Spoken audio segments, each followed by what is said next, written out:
JD, when you hear the word freedom, what comes to mind? Braveheart, usually. I love it. Mel Gibson, dude.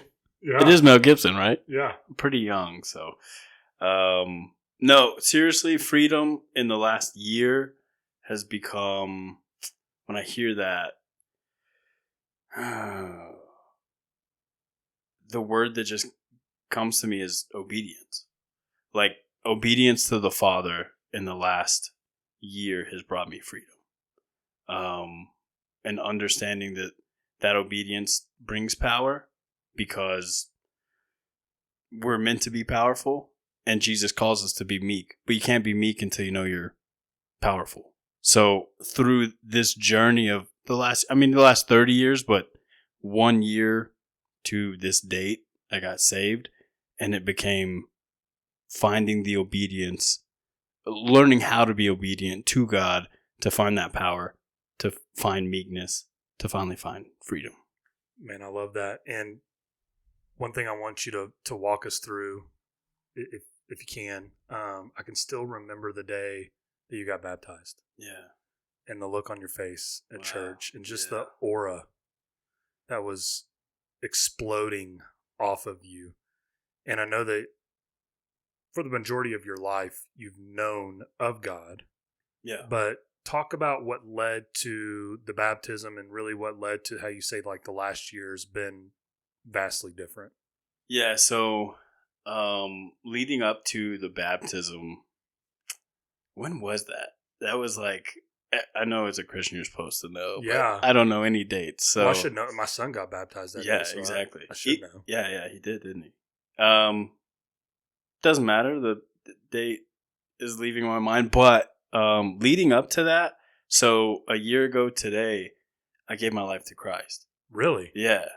Man. I was going to tell you this morning, but I was like, I'm going to save that little nugget for tonight. So, yeah, man, I leading up to it, not a whole lot of thought went into it at all. It was my wife, Ashley, came to me and said, do you want to, they're doing water baptisms at Renew. Are you interested in, being a part of that? And I was like, yeah, I think that's probably something I need to do after, I got saved, gave my life to Christ, however many months before. And yeah, I'm going to go for it. And I remember the morning of, I walked in to the church and like got in, turned to the right, and just saw all children. I was the only adult and the only male, besides I think your son, that was getting baptized. So I was like, oh no, like I feel like I should have already got this done. And I felt so awkward. Like it was just awkward. I felt like, I don't know. And my wife looks at me and she was like, and this is something that we had heard previously, but she was like, if you're too dignified, then get out of the way. Like, look at all these children.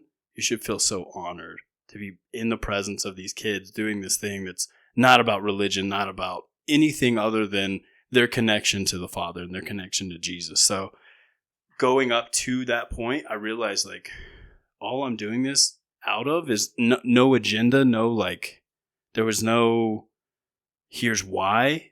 It was I'm doing this out of faith. Wow. Like, God, I trust you. I'm letting go of all of the things and all of the trying to piece it all together, and I'm letting go. And I'm having faith and trusting you in this. Even though baptism to me was supposed to mean something, at that leading up to that moment, it was like it just means that I'm trying to be obedient to you. And I want to start this path of obedience and faith in you and through and with you. Yeah, that's awesome. Yeah. So how long before the baptism did you give your life to Christ? Like, what was that time frame? I don't know, dude. Couple months, weeks? So March, it was the week before, it was the Sunday before Easter last year. So 2022. Oh, yeah. Okay. So. And then it was like the summer that the baptism, right? Baptisms were, man, don't put me on the spot either. Yeah, I have no clue. Some months after. Yeah.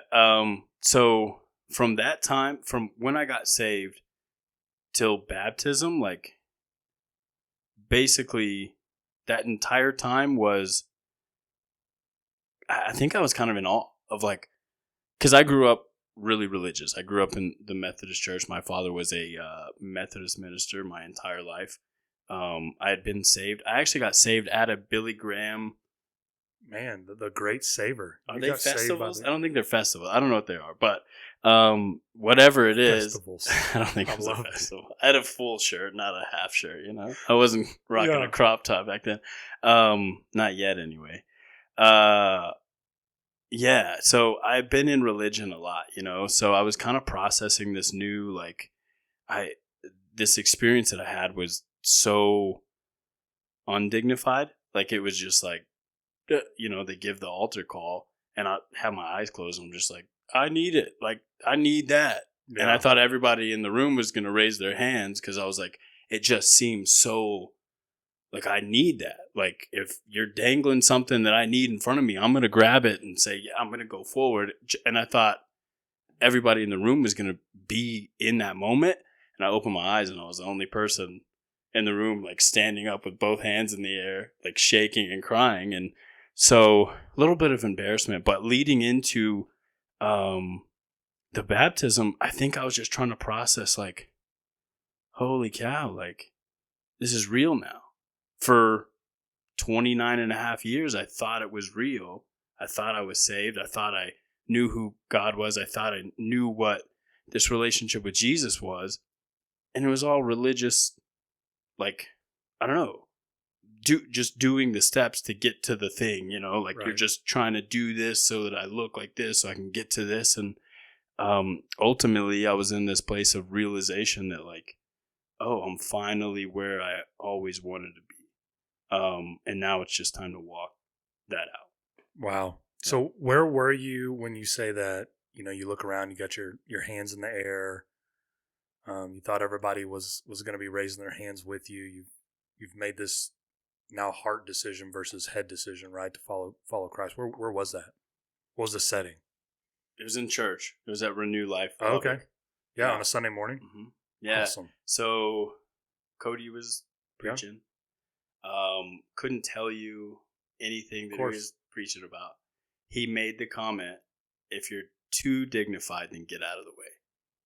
And from that point, it was just like, oh, what is he talking about? And then he said something to the effect of, it was at the end of the service. He was like, I just want to ask everybody in here, like, if you haven't made Jesus like your boss, like if he's not allowed to tell you what to do and lead you through your life, just raise your hand and let's, because like he should be allowed to tell you what to do. He should have a voice in everything that happens with you.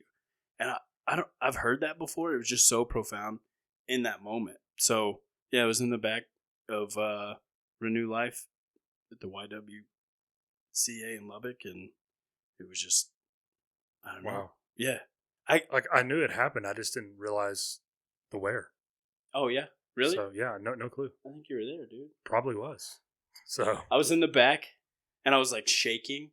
It was insane. That's awesome. Yeah. So before we get into the next, round of whatever we're going to talk about, talk a little bit about, tell us about your wife, who's awesome, and your kiddos and family life, specifically as it is now. We can get into what it was before, but tell us about Ashley and the fam. Yeah. So, Ashley's my wife. She's beautiful, blonde, smarter than me, better looking than me. She's one of the most peace-seeking people I've ever met in my entire life. And she loves the Lord more than anything on this planet. Yeah.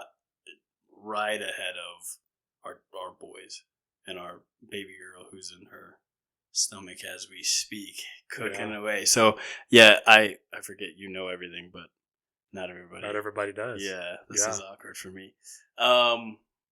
3 boys, 2 girls, one's cooking. So I have an 8-year-old daughter. I have a named Ray. Do I have to go through all that? I will. I love talking about them. I'll talk about them the whole time if you let me. So I have Sawyer, call him Saucy. They're a big part of the story. Yeah. 2-year-old Johnny, a little meatball. Johnny's hilarious. The meatball, dude. And then Max, who is he's our little oddball. So yeah, I haven't quite figured him out yet, but yeah. So we live here in Lubbock and work regular jobs and just getting through life as regular loving people. Yeah. Yeah. And big reason I ask is knowing Ashley not extremely well, but as well as I do. Tell us the part she played in getting you to a place or modeling whatever it was that she modeled well enough for you to get to a place where when Cody says what he says and the Lord is speaking into your life and saying, hey, you better raise your hand today. You're raising your hand today. Tell us what role Ashley played and what role she continues to play in your walk. Yeah. You're asking all the good questions. Yeah. You're good at your job, I'll tell you that. So she is... We were sitting... We were sitting in bed the other night, just talking, and just like this emotion came over me, and I just looked at her. I was like, you know that when you get to heaven, like Jesus is going to have me under one arm and point at me and then point at you, Ashley, and say, well done, my good and faithful servant. Like, the consistency that woman is at in my life.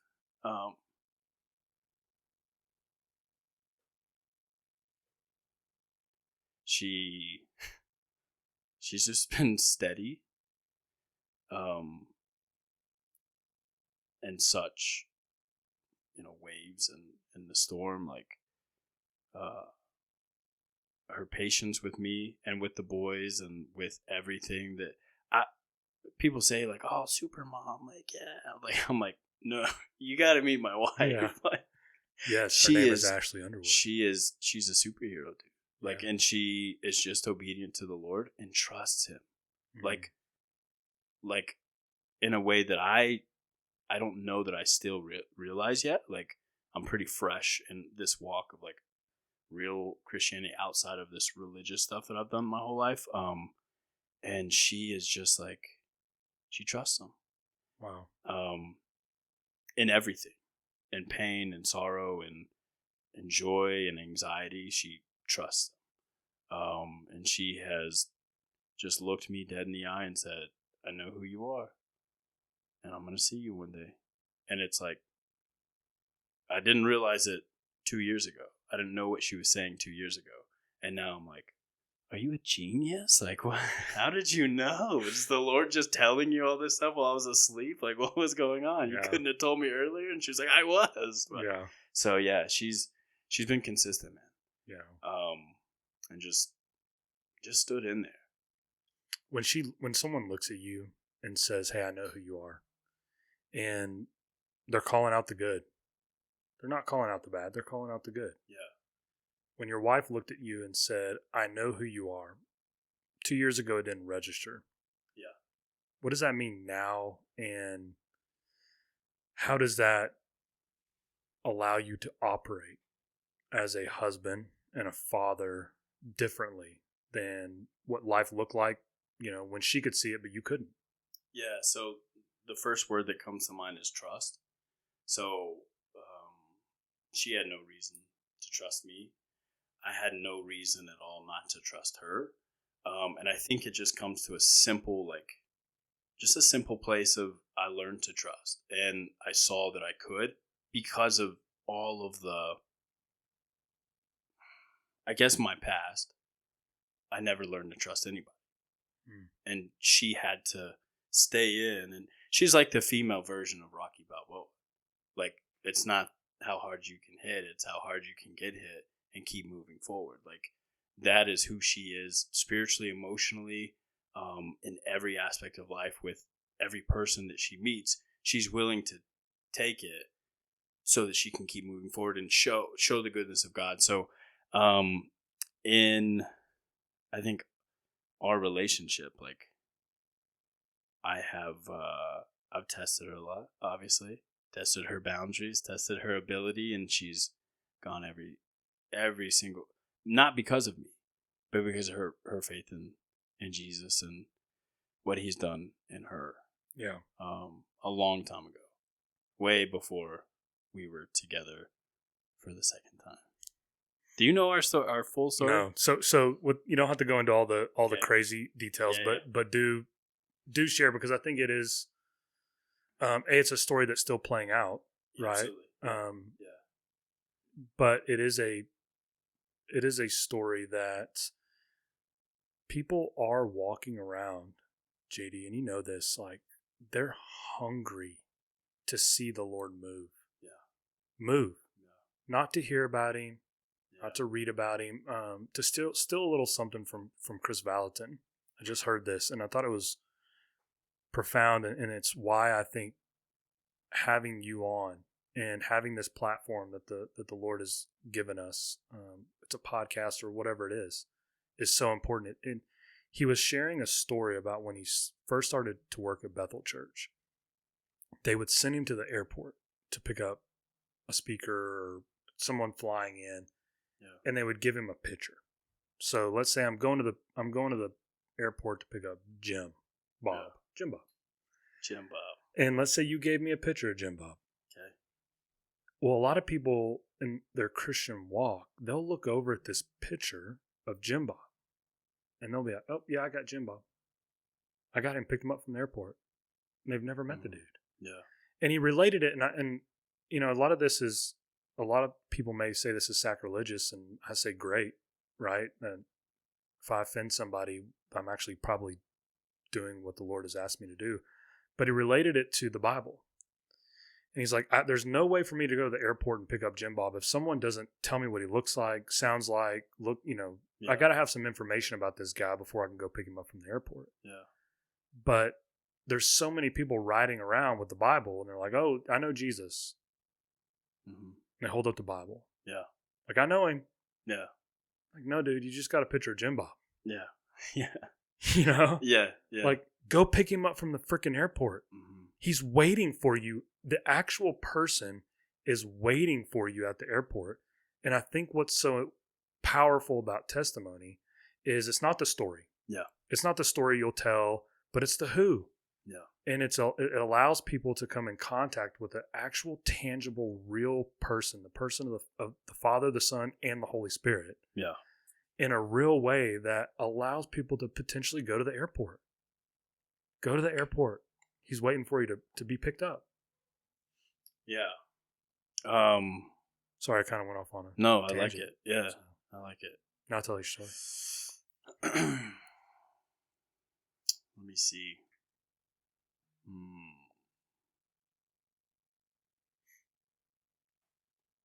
So, 1992, I was born. Man, you're younger than I thought. Yeah, I'm 30. Yeah. How old are you? 39, about to be 40. Yeah. I'm an old man. You look good. You look good. A little gray. You look 39. That's why I'm posting this on YouTube, and nothing hidden here. Wait, do I not look 30? Well, the kids. Is it the kids? No. No? No, it's like just look very wizened. Like, even though you kind of give off this air of like carefree. I'm young, dude. And for sure wild. Uh-huh. Yeah. Like just you carry a little bit of wizened. Mm-hmm. I've been through some stuff. Yeah, maybe I have. So I was born in 92 to my dad and my mom. And within 2 years, a lot of detail in the first 2 years, but within 2 years, my mother decided that she no longer wanted me and my older sister, so she split. By 4 or 5, she had completely dropped rights, and I was adopted by another lady who married my father. So from that point, there was this automatic, like at 2 years old, attack from the enemy on me and my trust of women and trust of any person. Sure. At all. And fear of rejection. So from that point, my adopted mother ended up leaving my dad, had a pretty public affair and painful during that time. Probably 2 years before that, my wife and I actually met in youth group at church. So she was... It's a good place to meet. Yeah. But yeah, it was. It was. If it's under the right circumstances. Yeah, right circumstances. Yeah. So she, I think she was 14 when we first started, really liking each other. And started dating by, she was 15, I was 17. So we dated for almost 4 years. My parents went through a divorce and just had a lot of pain, feeling of rejection going through that. And we ended up breaking up. She left and went to design school in New York City. So this is Ashley. Mm-hmm. Okay, you're right. I did not realize that y'all dated when you were teenagers. My wife and I currently, yeah, we dated when we were like babies. I think the first time we actually met, she was 12, I was 14. Okay. At the Christmas pageant. So she was in the angel choir, and I got to play a donkey. And everybody, my father, what an appropriate role for you, yes. dude. My father-in-law is like, she's always been an angel, and you've always been an ass. That is hilarious. Yes, sir. That is pretty funny. So we met very early on. Was this we dated for about 4 years at the church that your dad was pastoring? Yes. Okay. Not pastoring at that point. He had moved to a different role. But okay. Yeah. Same church that I had grown up in my whole life. Okay. So we met, break up, kind of messy breakup for kids. And I say kids, I was 19, I think. She moves to New York, starts going to college, and I, within 10 months, am remarried to my first wife. And we are married for, 2 years maybe before we have Ray, my 8-year-old. And shouldn't have been married, the whole thing. But I've become a police officer here in Lubbock, and that's the second thing tonight. So here's the thing. I guess you're right. I am wizened is the word you use. I've done a lot of stuff in 30 years, and I don't even realize it. Like, I start telling people what I've done, they're like, how? I'm like, well, I've only done it for 2 years, but I did it, Yeah. So yeah, I guess going through a divorce at 25. Actually, Ashley was married, went through a divorce at 22, 23. Third thing I didn't know tonight. Mm-hmm. Okay. Yeah, you're going to learn a lot, probably. Yeah. So, by this point, by divorce number, by me getting divorced, 25 years old, I left the PD under pretty harsh circumstances, just not living right at all. And I guess at the time, I didn't realize, but I just had a lot of selfishness. I didn't care about anybody except for myself. If I felt comfort and that the world can offer, and I was a victim to her and to him and to whoever else. I made everybody else. I played it, and I was good at listening to the podcast that you were on. I felt like I was just hearing you talk about me, because I got pretty good at being able to just turn it in a way that I seemed pretty innocent. I was a complete jerk. I victimized people and then played it like, well, did you not see what they said or they did? So went through that for, 19 to 29. And then we became friends with a couple. Oh, sorry, I skipped. I called Ashley, Facebooked her, and then got her number, called her. Hey, want to go to coffee? Are you back in town? Well, I had no clue where she was. I didn't know if she was still in New York. I had no clue. It had been 6 years since we had connected. So I contacted her, went to coffee, and just found out, we never got over each other. We're still in love. And I was able to say all of the things that, I go to a Holy Spirit filled church, and I'm doing this, and I was a cop, or at that time I re-upped with another department. So I'm a cop and I'm a Christian. You gotta love me, right? So no traces of like the jerk who abandoned her and broke her heart from 6 years prior, but that she could see because I had hidden it, And so we start marriage. We get pregnant a few months before we get married, and Saucy shows up on the scene. Honeymoon. Yes, I do. Yeah, we talked about that earlier. Yeah. I do owe her a honeymoon. Cancun, here we come. So, yeah, we're married. Then we have Johnny. And then we have Max. And this... Sorry, do I need to scoot up? You're doing good. This took probably 3.5 years to have 3 boys. I mean, maybe 4. We're busy. Real busy. They were rolling out of there. Super busy, yeah. So, just regular marriage, man. I was pretty emotionally abusive. Didn't realize it. Did not realize it, but didn't know how to communicate. Had no clue how to have conversations with women. I was so intimidated by women and just the whole role that I was supposed to play. I felt so hurt and didn't realize that until maybe 1.5 years into our relationship. But found that every woman in every room that was halfway attractive or halfway successful, I needed her attention. And didn't really realize what that was, and didn't understand that was killing me inside slowly every time that I, bowed to that, whatever you want to call it. So, trying to think of the timeline. And do you think some of that, because you mentioned the podcast that you heard where Lisa and I shared our story, and I've made mention, but that podcast will be linked in a couple of the comments for ongoing radical segments. But one thing that I realized when I had the opportunity to reflect on my life from a different perspective, right? Not from a broken perspective, but now I'm made new. Okay. Came out of the grave, if you will. Yeah. The devil's a sucker.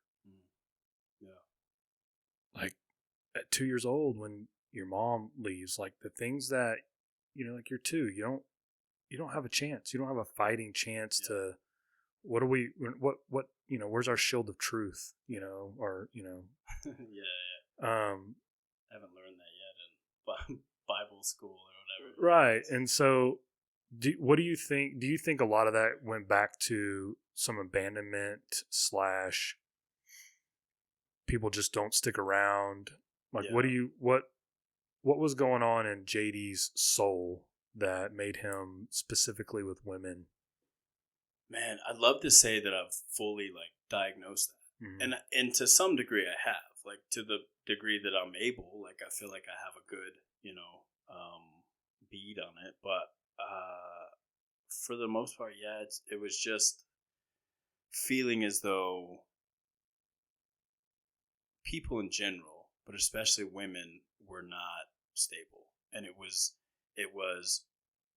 dude, honestly, I think every relationship that I've ever been in up until the last year was trying to prove that if this person loves me, if these people can see me as valuable, then maybe my mom will too.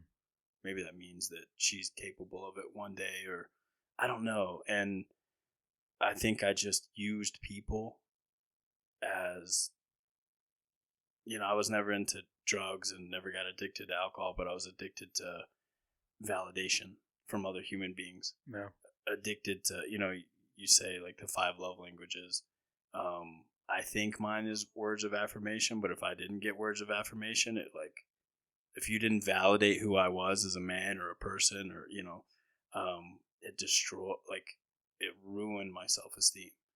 The smallest little thing. So, yeah, I think it goes back to rejection and not feeling moms play such a huge part in sons' lives, and just like creating and molding some of that confidence in like you're loved because you're loved because you're loved because you're loved, not because of anything you can do. Obviously, dads can give that and should give that, but they also build up a man, and you're constructing something, right? Like for sure. A mom is injecting that being known and being fully loved, and to your point, consistency. Mm-hmm. Yeah, consistency of love. Yeah, and I never had that through my whole life. And Ashley, as a 14, 15, 16, 17-year-old girl, was capable of doing that better than my own mother. You know, didn't understand that was probably not the healthiest place that we should be, but it's all we knew. So we, by the time we were married 2 years, I ended up having an affair. And I'll put some details in just to, it was with her best friend. And the pain of that for me didn't hit until 2 months ago. It's weird how we have like traded, spots in this. And I think the growth process in that, like, not even growth. Actually, it wasn't growth. It was cutting down. I think what happened was I finally, I betrayed the only person who's ever actually loved me. I betrayed this person the only person who is willing to give me that consistency. And I think I did it because I needed to. I think there was something in me that knew this is what I was always going to do. Like from the very get-go. Yeah. I was destined for destruction. Sure. I was destined for pain for her. I was destined for not just Ashley, but any woman that was in my way, they were going to get hurt by me. And there was a kind of a twinge of like, I'm going to hurt you before you hurt me, because I know that there's no woman out there that loves me. There's no person out there who can look at me as valuable. So went to that, and I think I finally, you hit rock bottom, and I don't think rock bottom is a place that anybody has to go, but I think some people need to. Yeah. And it does make a different, don't make a doctrine out of that, but I definitely needed it. I needed to hit that, and I needed her to leave and go away from me. And that's what, like, she's Rocky Balboa, dude. She was like, no, I'm not doing anything outside of the will of God. I don't care what you did. She's like, I can't stand to look at you right now, but I'm not doing anything outside the will of God. And it was just like, who are you? Well, yeah, but also like, what do you mean? Like, you need to cuss me out and leave. You need to leave me on the side of the road. You need to tell everybody that you know that I'm the biggest POS you've ever met, and I betrayed you. And she wouldn't do it. Yeah. She wouldn't even betray this woman that she thought she loved and she thought loved her. So when I'm looking at this, I'm looking at literally a picture of Jesus every single day for 3 months, to where it was like, what's going to happen here? And we had so many conversations going through this. Like, she's like, I prayed, and the Lord said, do not make a decision. Like, you do the next right thing, and what you do is what you hear me tell you to do. Wow. And nothing else. I'm like, well, that's what Jesus did. So then when I get to this, like, obedience, like, breeds power, I see it in her, because she had no power in that situation. There was nothing she could do to overcome it. She just had to be obedient to what God told her. Man, that's incredible. And I think as I'm listening to your story, one thing I want to really press home on, if anybody's listening to this, is, you hear JD's testimony, you hear my testimony, you hear anybody's testimony, and you hear things like, oh, I'm going to hurt you before you hurt me, or I just didn't trust women, or whatever it was. And people, it's so easy for people to say, well, that's just a convenient excuse. Yeah. But when you truly understand identity, Yeah. and identity is something that we're going to just hit on in this podcast. But when you understand that and you operate in false identity, that you don't know who you are. Yeah. You make stupid decisions. Yeah. Because you're operating out of something that's false. Mm-hmm. And how starkly different our decision making is, even when we screw up. Yeah. But how starkly different our decision making is when we're operating out of a true identity. And when I hear this story and I think about Ashley, and I have experienced specifically in the last year how she stood by you, and the way she's operated, and the way she's been faithful, and in the midst of hurt and unknowing, what's next. Yeah. She just stays rock steady because it's who she is. Yeah, man. I mean, you can literally see identity playing out in her. All these things that you saw at 14, that God had already implanted in her life. Yeah.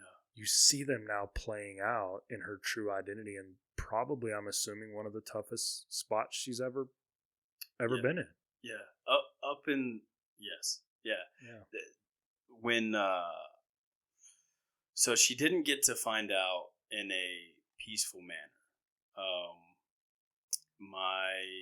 So we were very close friends with both of these people, this woman and her husband, and we just kind of did life with them. Anyway, it turned into an affair between myself and the woman, and but her husband was one of my best friends.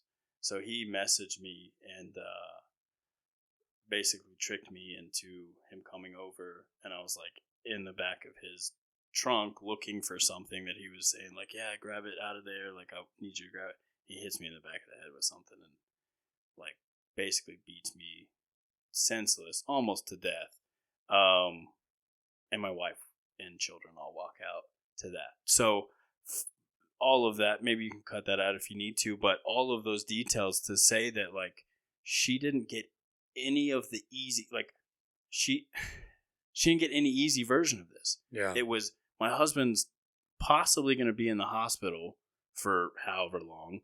I just found out that this guy did this because he's having an affair with his wife, and I just had a baby 8 days ago, max.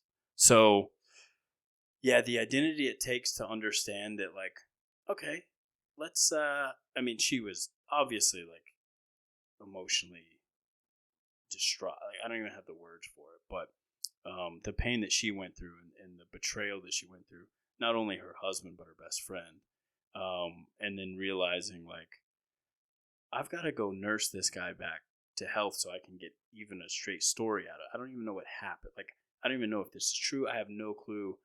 So that was the beginning stages of her finding out, and, so it was a traumatic event. A messy situation. That very messy. Yeah. Got messier. Very messy, got messier. So in that night, I was defending. That was probably 3:00 that day. I was defending, and the amazing part of it was Ashley started sending me these scriptures. I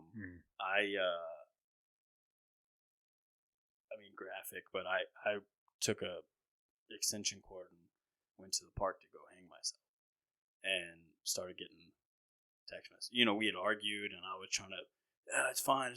Like, clearly had a concussion, trying to, like, manage through the situation, and she just stayed very calm, but also very, like, she was crying, but she was, like, had all 4 of the children, like, dressed and, like, ready for dinner and, like, bathed, and then, like, was still doing the stuff that parents were supposed to do, and I'm, like, over here, like, about to pass out, so we go through that, and, like, she just stayed steady, like, just this stability in her from the second she picked me up off the freaking driveway, a bloody pulp.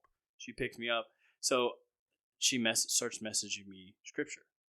and I don't remember all of the scriptures, but there's I believe it's Proverbs 16 talks about the adulterous woman. And at that point, I just snapped out of it. Like, it was just like people talk about, like, when Paul had the scales fall off his eyes. Yeah. It was like this cloudiness that came, almost like the concussion left. It was like a supernatural, like I was like, oh crap. Wow. And that was Saturday night. And I knew, like, if I don't go to church Sunday morning, I am going to lose my entire life. I will lose my children. I will lose, like, and if I don't go to church every Sunday for the foreseeable future and just stay invested, and I know we have like a way of, doing this, but community became my lifeline to anything.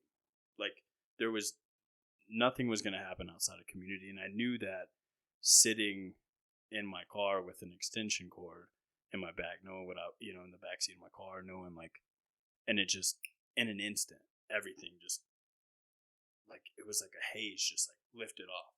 And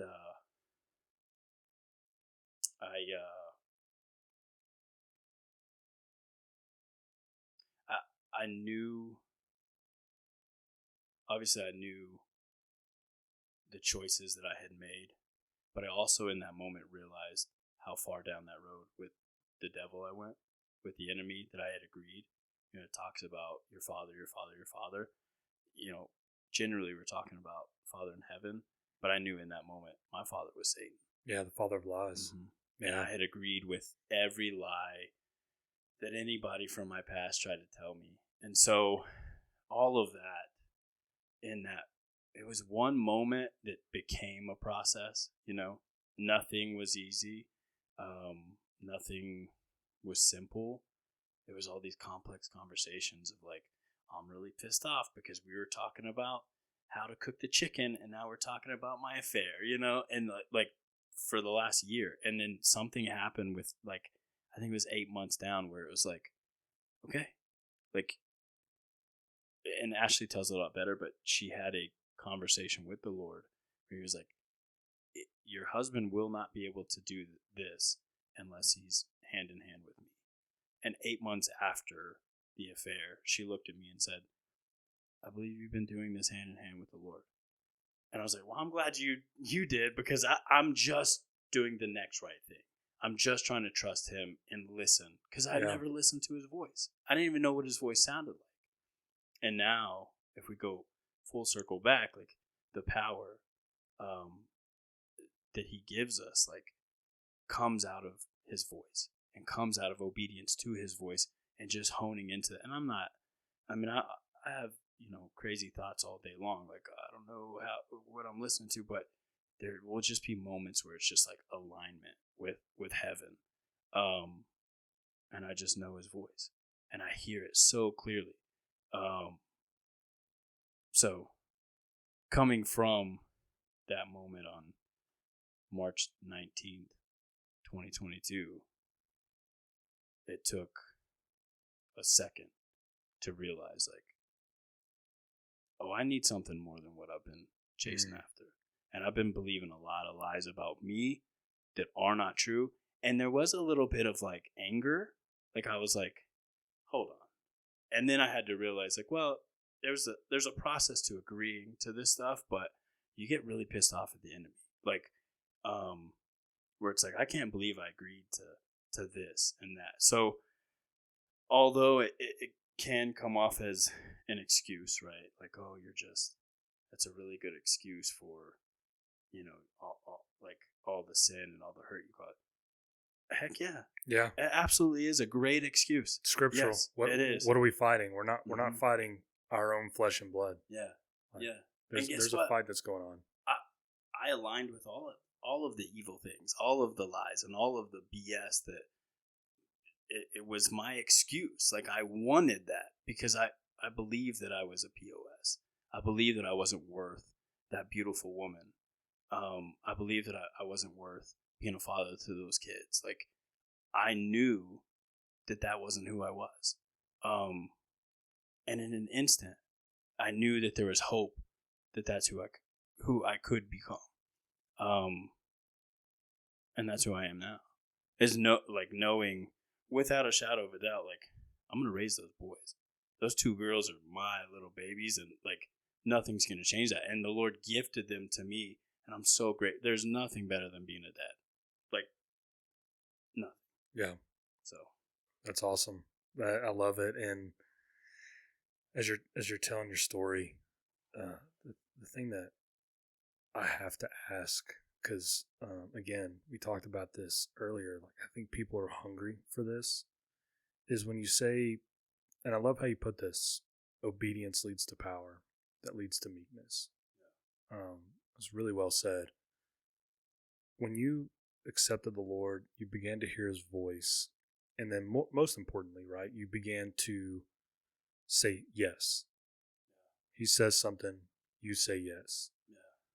What did the manifestation of power look like, in your life and in your home, at work? What did that tangibly look like?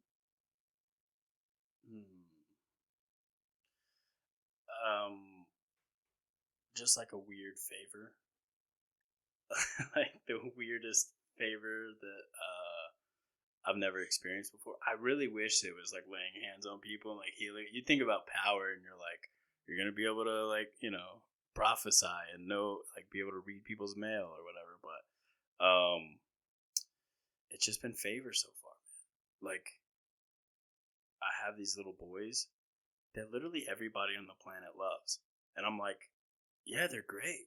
And I don't know how that came out of me. Like, I don't know how those beautiful little guys came out of me, because they're not perfect, but they're perfect. Like they exude favor and they exude grace. Like, they just have this aura about them. And my daughters are just, I don't even know one of them yet, but little Ray, man, she's like, she's just got this obedience about her. She's good. She is good. Yeah, she's a good girl. She's very good. Man, yeah, she is. And so when I think about power, how it's come in my life, like, Ashley and I have been handed opportunity, handed gifts, handed money, handed all these things in the last year, which whatever, like a lot of people, it's just what's been happening to us. Like, we haven't asked for it. We don't even know some of it. Like, people have just been covering us. Our community that we have gained in the last year, we moved back to Lubbock from a small town, Muleshoe, and about 5 years ago. And when we got back, we were so lonely. Like, we just didn't have any. We had both traveled and gone away, and then came back together and lived in Muleshoe, and then came back to Lubbock, and kind of lost all our community from Lubbock, and obviously everywhere else. And so we were so lonely, and so we started pursuing relationships that we shouldn't have been pursuing, obviously, and repented of that post affair. And then people just started walking into our lives who love the Lord and who love us unconditionally, and who just take care of us. Like, I have never been taken care of by any community, any family member, anyone, like we have people who aren't even saved. A good group of friends of ours who saved, maybe, I don't know. They're on the kind of on the cusp, on the fringe of it. And they just show up time and time again. Not to speak of, obviously, our church family, who has done more for us than I could even account or even feel comfortable saying on this podcast. Sure. That's going to go to 600,000 people. But I'm like, I cannot believe that. If you look at, like, well, I can go on a tangent. Anyway, the power that we've experienced is literally just God coming through for us. Yeah, constantly, boom, boom, boom, boom, boom, all the time. And I don't think that's coincidence, specifically given your story. Yeah. Right? And knowing how starved you were for stability, acceptance, love, stick-to-itness. Yeah. it doesn't surprise me that the father showed up and say, okay, how about a little, as they say, fog, a little favor of God in your life, because I love you, because I love you, simply because I love you, and you're my boy, and now you've made this heart decision, and you've grabbed my hand, and you're listening to my voice. Oh, and you're obedient. Well, for you and Ashley, what y'all need right now is some favor. Doesn't surprise me at all that that's the way he's showing up in your life in any way. So that's awesome. What does the next chapter for you look like? You seem so carefree, and I love that about you. And specifically, and I don't know if I give you credit or Ashley or both, but give her the credit. if there's debate, it always goes to Ashley. I wish anybody that happens to stumble upon this and listens, we talk about your kids. They have an uncanny ability at a very, very young age to exude a very, and I'm not talking about wild, but they're carefree. They're happy. And that's one of the things that we talk about, we talked about before you jumped on the podcast. Like, we as Christians have forgot how to have fun. And I said this in the last episode, if you're not having fun, it doesn't necessarily mean that something is wrong. But if you never have fun, something's wrong. Something is wrong. And your kids, when I see them, they just exude carefree. They're fun. They're light. They don't take very much too serious. No, they don't. And so when I say what's the next chapter in your life, I'm genuinely curious, because is there one, or is it a day by day, minute by minute, second by second, you and Ashley figuring out what right now looks like? Just keep popping out kids. Yeah, 7 or 8 more kids on the way. We probably could. What was the question? The question was, what's the next chapter? Yeah, now, because you're a year post being saved, recommitting. What, like, when it became real, when the Father became real. What and you're settling into this now. Ashley comes to you and says, "Hey, I'm seeing it. I'm seeing it." Which is huge in a marriage, when your wife can actually see that you're walking with a Father. If my wife's listening, I hope you can see me walking with the Father sometimes. So what is tomorrow, the next chapter for the Underwoods, specifically as it relates to your walk, to your faith, to what tomorrow looks like? What's he telling you? That's a great question. I've never thought about and I genuinely ask that because Yeah. when I look at y'all, I wouldn't be surprised if you tell me, I don't know what I'm doing when I get off the podcast. I don't. Yeah. Probably gonna go home and watch some trashy TV with Ashley, which is like our favorite pastime. Speaking to the carefree nature, I think there was like this locked in thing, like being squared away, being on police force, and a lot of guys were military. It was a very paramilitary culture. So I was young when I joined, and it was like, this is what I want. I want to be hardcore. I want to be locked in. I want to be a Billy Badass. Like, I want to do this. And when I left that, I think I struggled so hard with my identity and knowing, like, I'm no longer hardcore. Like, I'm no longer this thing that I wanted to be, like this superhero. Like, I looked up to all of the Punisher, and like, it was like, I want to be this, and when I walked away from it, it just kind of turned into like, oh no, what next? Like, my identity's gone. And as I've kind of grown with the Father, it, like, I'm trying to find the words because it's been carefree. I don't care. Like, he'll tell me who I am. He'll tell me what's next. And he'll tell me how much of anything I'm supposed to care about, or how much I'm supposed to put into this, or, and I think that, and I told you this morning, I was like, I don't care about my career. I genuinely don't, dude. Like, and I know that's crazy, especially in America, like, you're supposed to care about how much you make for your family. You got to make sure that they're taken care of. But I was so religious for so long, and I was so, like, invested in, I don't know, looking the part, that as soon as, like, I came above or out of that fog, out of that haze of, like, religion and believing the lies about who I was, like, it was like, oh, you mean God is my provision? Like, that's true. Like, I feel that. I have faith for that.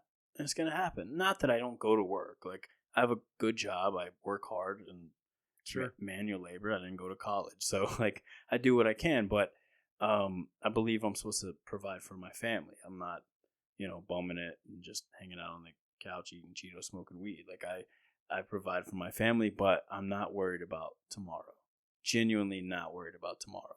Mainly because I have a really good boss, but also I have a really good father. Yeah. And he's taking care of me. He's the provision for my mental health. He's the provision for my marital health. He's the provision for my finances. He's the provision for my children. I feel like I screw up parenting every single day.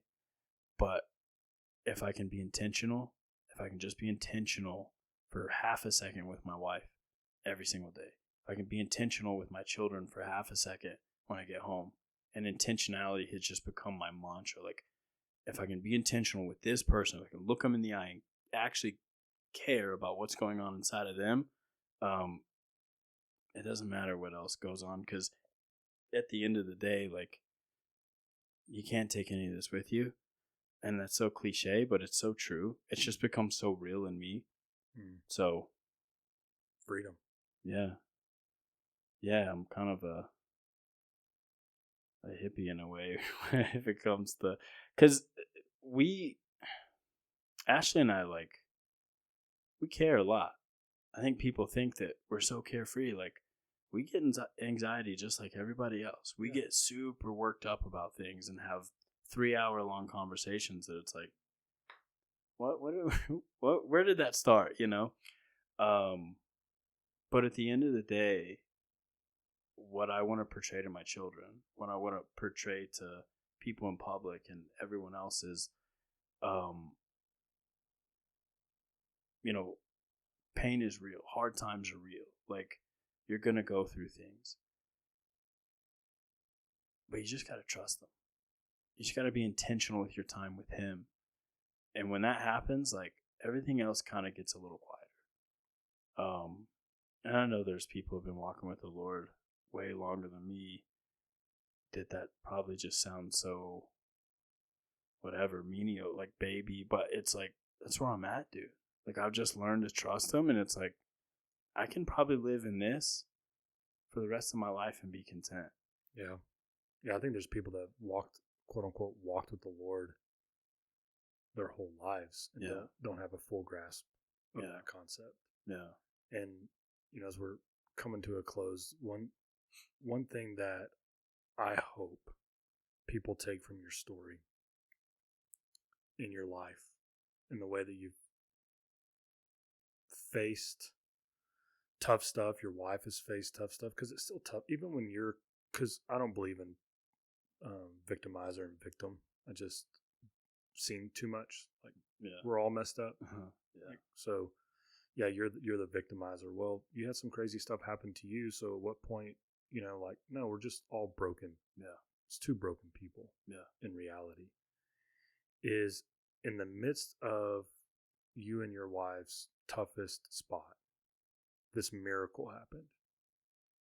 It's a miracle. Yeah. But the rain still fell.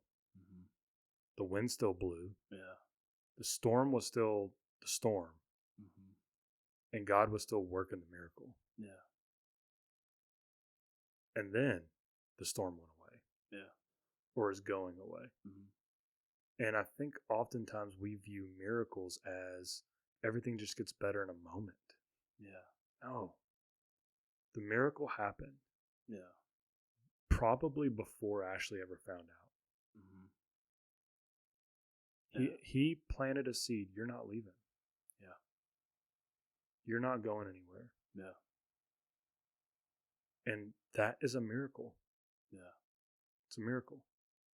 You and your wife are walking around living a miracle, and yet we have a whole community of believers that flat out don't believe they happen. They don't believe they happen. Yeah, it's tough. Sad.